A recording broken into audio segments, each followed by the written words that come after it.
Terima kasih. Teknik kultur jaringan dalam hal ini adalah untuk perbanyakan tanaman porang. Itu dalam kondisi situasi ketersediaan benih yang sangat langka, itu artinya sangat dibutuhkan, ya. Karena apa? Karena teknik ini mampu menghasilkan atau memproduksi benih secara massal.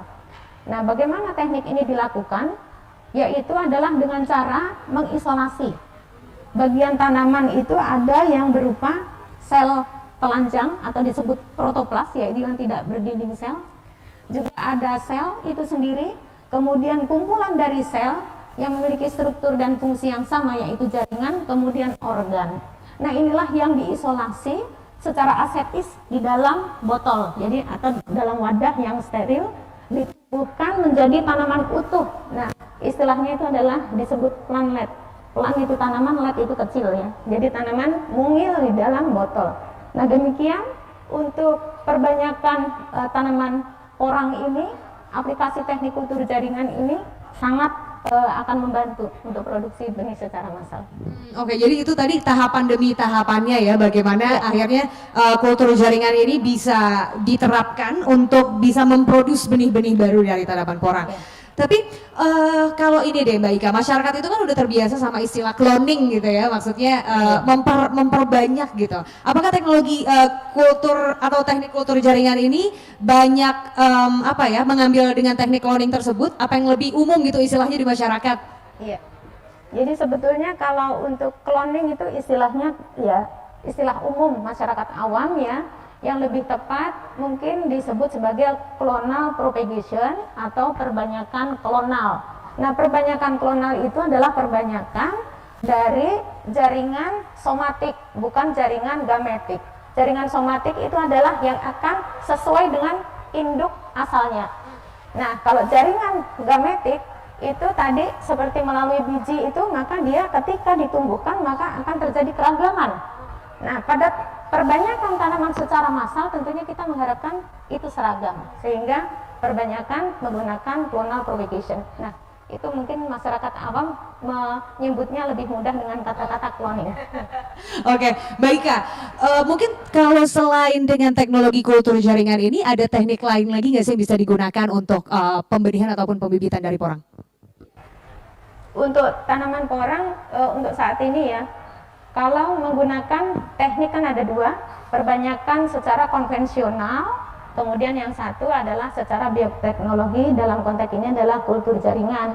Tadi sudah disampaikan oleh Pak Yuli bahwa perbanyakan secara konvensional itu bisa melalui kapak, umbi maupun biji, tetapi biji tadi sudah saya sampaikan bahwa akan ada keragaman genetik di sana, sehingga kemungkinan ketika tanam secara massal bisa jadi misalnya kandungan glukomanannya sangat bervariasi.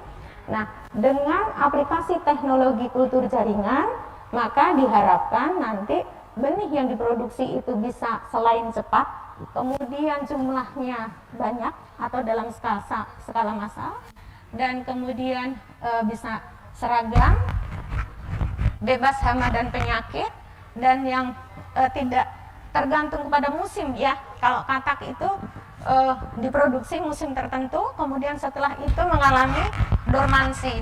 Nah, kalau yang perbanyakan benih secara kultur jaringan, maka dia tidak tergantung pada musim dan bisa mengatasi masalah dormansi. Demikian. Oke.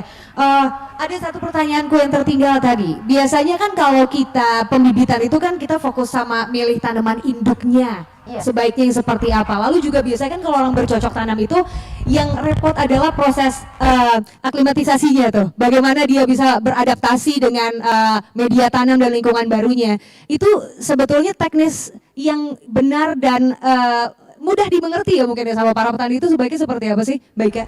Iya Mbak Hanum, betul itu ya. Jadi ketika tanaman yang dihasilkan dalam laboratorium, bagaimana bisa ditanam di lapang, tentu saja ada proses yang dinamakan aklimatisasi. Jadi aklimatisasi adalah proses pengadaptasian tanaman pada kondisi in vitro dalam botol, kemudian supaya beradaptasi pada lingkungan ex vitro, yaitu terutama pada paparan sinar matahari, suhu yang tinggi dan kelembaban yang rendah. Nah itu nanti dengan begitu mudah bisa dilakukan penanaman dalam polybag, ya ada media tanam di polybag atau di potre, kemudian dilakukan penyungkupan. Nah itu untuk tanaman porang yang optimal adalah 1 bulan. Setelah itu dibuka dan bisa bertahan hidup untuk bisa di transplanting atau dipindahkan ke lapang. Oke. Karena biasanya aku kalau sepengalaman di rumah bantuin ibu gitu lagi bercocok tanam, itu proses yang paling ribet tuh. Mulai dari milih tanaman induk untuk bisa kita bikin cocoknya nanti ke media tanamnya yang mana, dia bakal cocok gak ya tumbuh di rumah gitu. Jadi akhirnya di Bogor tumbuh, di rumah enggak gitu. Karena pasti ada proses yang missing di situ. Oke. Pertanyaan selanjutnya lagi, mungkin ini pertanyaan terakhir untuk Mbak Ika. Kalau saat ini teman-teman di BB Biogen ini penelitiannya sudah sejauh mana sih? Apakah pembibitan yang dilakukan dengan teknik kultur jaringan ini sudah menghasilkan umbi dengan kualitas yang baik? Seperti apa sih jauh ini? Ya, sebetulnya tadi sudah saya sampaikan, jadi diawali pada tahun 2000-an, kemudian kita optimasi pada akhir tahun 2018 kami berkolaborasi dengan Direktorat Perbenihan, Dirjen Tanaman Pangan, dan diperoleh paten terdaftar pada 30 Desember 2020. Kemudian sudah ada perusahaan yang berminat untuk melisensi teknologi ini dalam konteks untuk perbanyakan benih secara massal. Nah, saat ini kami juga masih melanjutkan riset, yaitu untuk mengetahui pertumbuhan berikutnya dari tanaman yang dihasilkan dari teknik kultur jaringan. Nah, sepanjang dari pengamatan di rumah kaca menunjukkan bahwa tanaman yang dihasilkan dari kultur jaringan itu punya ini Mbak, punya tunas yang lebih banyak, kemudian akar lebih banyak dan lebih panjang, kemudian umbi yang lebih besar. Nah, tapi kita tentu saja sebagai peneliti harus yakin ya melakukan pengujian di lapang. Nah, ini in progress, mudah-mudahan memang hasil dari kultur jaringan ini bisa meningkatkan produktivitas selain mempertahankan dari kadar glukomanan tanaman induk yang unggul. Demikian.